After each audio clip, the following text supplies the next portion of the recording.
નમસ્કાર દોસ્તો, હું છું તમારો દોસ્ત અને હોસ્ટ દિવ્યેશ શ્રોફ. આજના આપણા મહેમાન છે અમદાવાદ મ્યુનિસિપલ કોર્પોરેશન પેન્શનર્સ એસોસિએશનના પ્રેસિડેન્ટ પ્રમુખ સાહેબ શ્રીમાન પ્રવીણભાઈ નાયક સાહેબ, ડેપ્યુટી કમિશનર.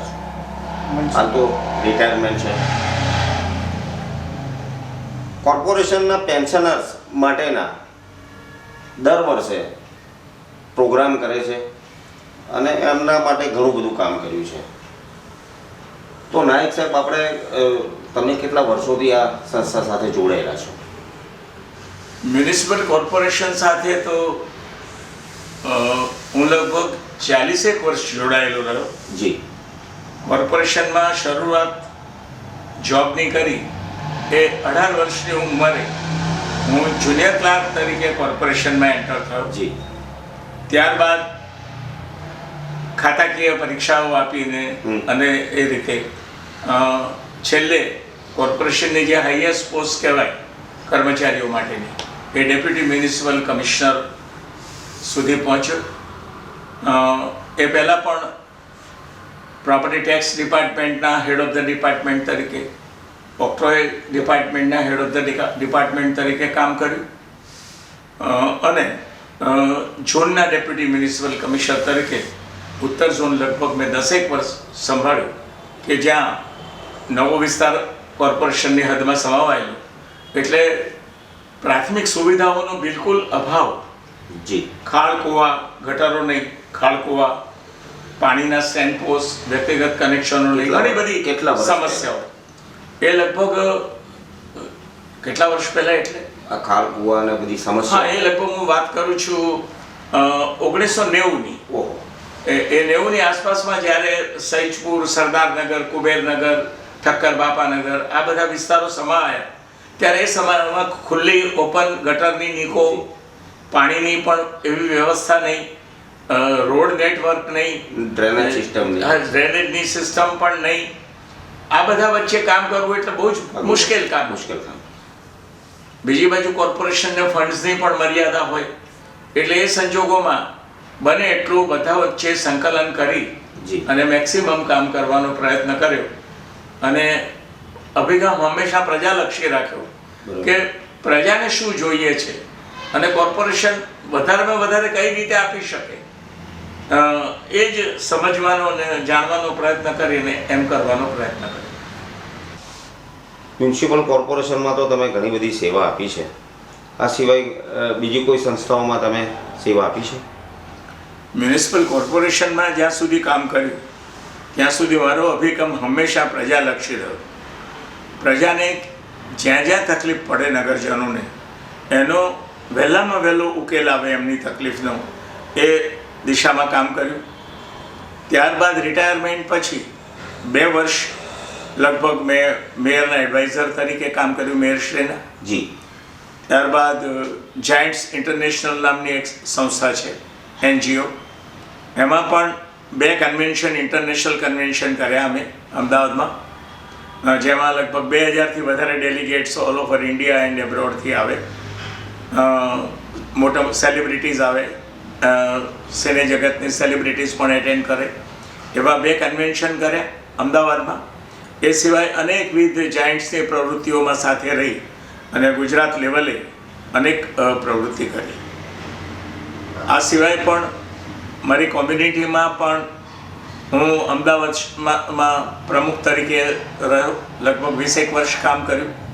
અને અન્નપૂર્ણા યોજના, જે લોકોને ખાવાની તકલીફ છે, જેના પાસે રોટી મળી શકતી નથી, એ લોકો માટે અન્નપૂર્ણા યોજના પણ શરૂ કરાવી અને જે અત્યાર સુધી ચાલુ છે.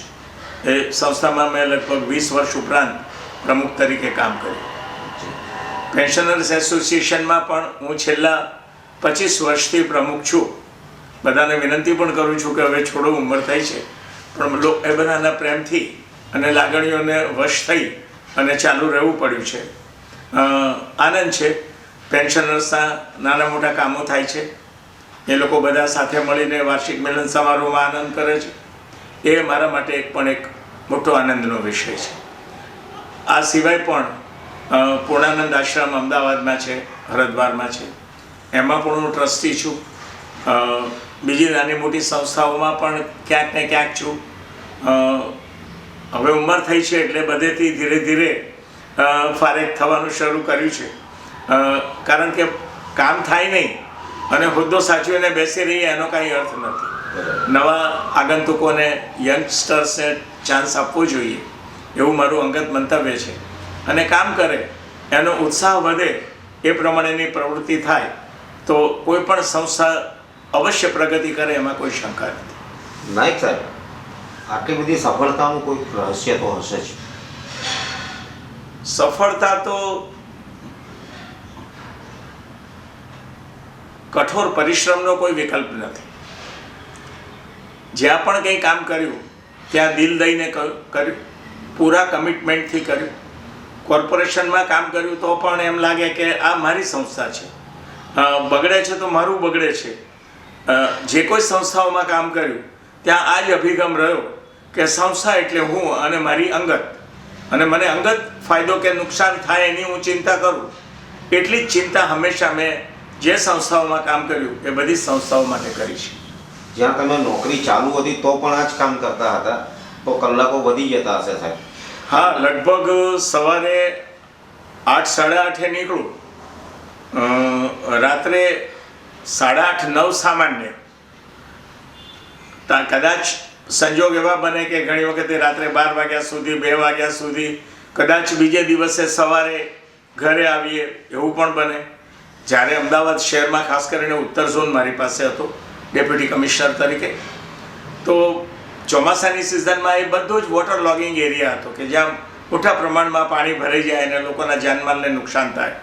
એવા સંજોગોમાં તો સતત મને ખબર છે કે અમારી કોઈ સામાન્ય ગાડી તો જાય નહીં, તો હું અમારી દબાણ ગાડી મંગાવી, મોટી ટ્રક, અને એમાં બેસીને એ વિસ્તારની મુલાકાતે જતો. કારણ કે જ્યાં સુધી પર્સનલી જોઈએ નહીં કે પબ્લિકને શું તકલીફ છે, ત્યાં સુધી એમના માટે શું કરવા જેવું છે એ પણ સૂઝે નહીં.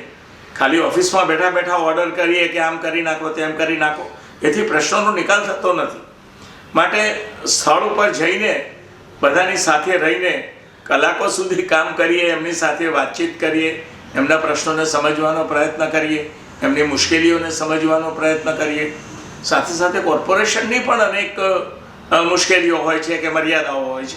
એ દરેકની બંને પક્ષની મર્યાદાઓનું મેચિંગ કરી અને જ્યારે કામ કરીએ ત્યારે મને નથી લાગતું કે કોઈને પણ કોઈ નારાજગી ઊભી થવાનો સંજોગ ઊભો થાય. જી, હવે તમે રિટાયરમેન્ટ પછી પણ આટલું બધું સખત કામ કર્યું છે, પરિશ્રમ કર્યો છે, સંસ્થા માટે કર્યો, તમારે પોતાની કોમ્યુનિટી માટે કર્યો. ભવિષ્યમાં હવે શું પ્લાનિંગ છે કે રિટાયરમેન્ટ છે? હવે તો ઉંમર થઈ છે એટલે બહુ ઈચ્છા નથી નવું કોઈ કામ હાથ લેવાની. તો જી છે, એને પણ ધીરે ધીરે છોડવાની ઈચ્છા છે. મેં જેમ તમને પહેલાં જણાવ્યું કે કરી ના શકીએ અને બેસી રહેવું એનો કોઈ અર્થ નથી. કારણ કે આત્મસંતોષ થવો જોઈએ. જે કોઈ કામ તમે હાથમાં લો એ કામ બરાબર થયું છે એનો તમને પોતાને બીજાને સંતોષ થાય કે ના થાય એ એક વાત છે, પણ તમને જોબ સેટિસ્ફેક્શન, હા, જોબ સેટિસ્ફેક્શન તો હોવું જ જોઈએ. અને એ જોબ સેટિસ્ફેક્શન હોય ત્યાં સુધી જ કામ કરવું સારું, અને કાં તો પછી ફારેક થઈ જવું સારું. જી, કોર્પોરેશનના ભવિષ્યના સપનાઓ તમે લોકોએ જોયા હશે, તમારું જે એસોસિએશન છે, તો ભવિષ્યમાં તમે એવા તમારા ઉત્તરદાયિત્વ માટે તમે એવા માણસો પણ મૂકશો એવી કલ્પના ખરી? ના, અમે જ્યારે જ્યાં સુધી કામ કર્યું ત્યાં સુધી કોર્પોરેશનની બહુ મર્યાદાઓ હતી. ફંડ્સની, પૈસાની તકલીફ, પ્રશ્નો પણ ઘણા.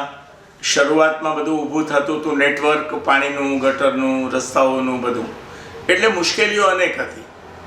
હવે ધીરે ધીરે આ બધા પ્રશ્નો સોલ્વ થવા માંડ્યા છે. નવી ટેકનોલોજી આવી છે, બધું છે. અને અમારો એક જ અભિગમ રહેલો કે નીચેના કર્મચારીઓને ઉત્સાહિત કરીને તૈયાર કરવા. કારણ કે એક ફાલ જાય અને બીજો ના આવે યોગ્ય, તો આખી વચ્ચે ગેપ ઊભો થાય. એ મેનેજમેન્ટ ગેપ ઊભો ના થાય એટલા માટે હંમેશા અમારો અભિગમ રહ્યો કે જે કર્મચારીઓ સારી રીતે કામ કરતા હોય એ બધાને ઉત્સાહિત કરવા, ના કરતા હોય એમને કામ કરતા કરવા, આ પણ એક મેનેજમેન્ટનો ભાગ છે અને એ કરવામાં પણ ઘણો બધો સમય અને સ્કિલ માગી લે છે. એવો પણ પ્રયત્ન કર્યો અને મને સંતોષ છે કે મારા સમયમાં જે કોઈ અધિકારીઓએ કામ કર્યું છે એ બધાએ ખૂબ જ સંતોષકારક રીતે કામ કર્યું છે. પ્રજાલક્ષી વહીવટ રહ્યો છે, હંમેશા કર્યો છે અને પ્રજાને જ્યાં તકલીફ પડે ત્યાં અમે અમારી તકલીફને બાજુમાં મૂકી અને એની તકલીફને પ્રાધાન્ય આપવાનું.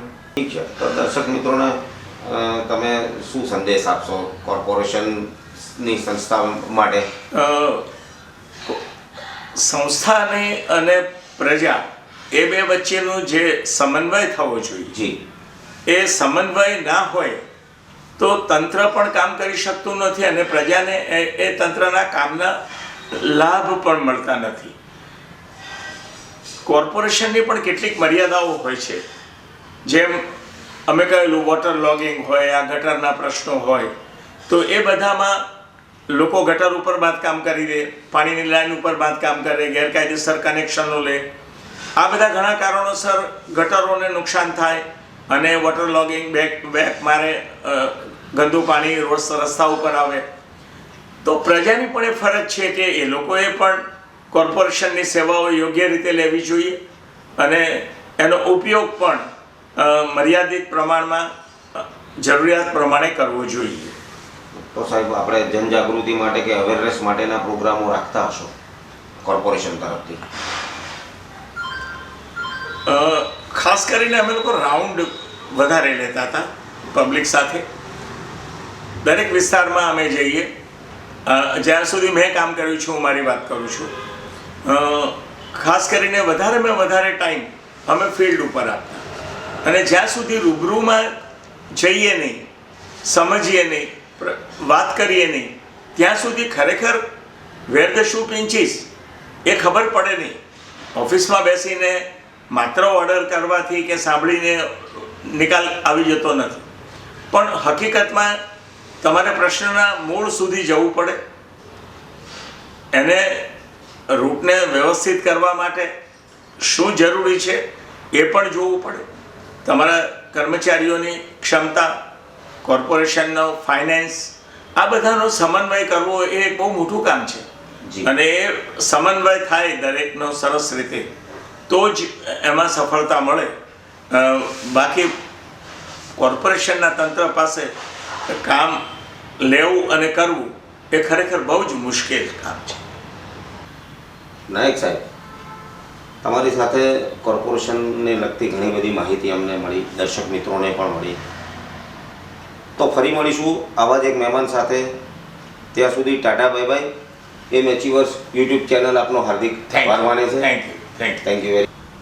એમ એચિવર્સ યુટ્યુબ ચેનલનું ખરેખર હું સ્વાગત કરું છું. આ ચેનલ પ્રજાલક્ષી અને કામો કરે છે, સરકાર અને પ્રજા વચ્ચે સંકલનનું કામ કરે છે. એ જોતાં આપણે સૌએ એને લાઈક કરવું જોઈએ, સબસ્ક્રાઈબ કરવું જોઈએ અને એનો વધારેમાં વધારે પ્રચાર થાય એ પ્રમાણે એને મેસેજીસને ફોરવર્ડ કરવા જોઈએ.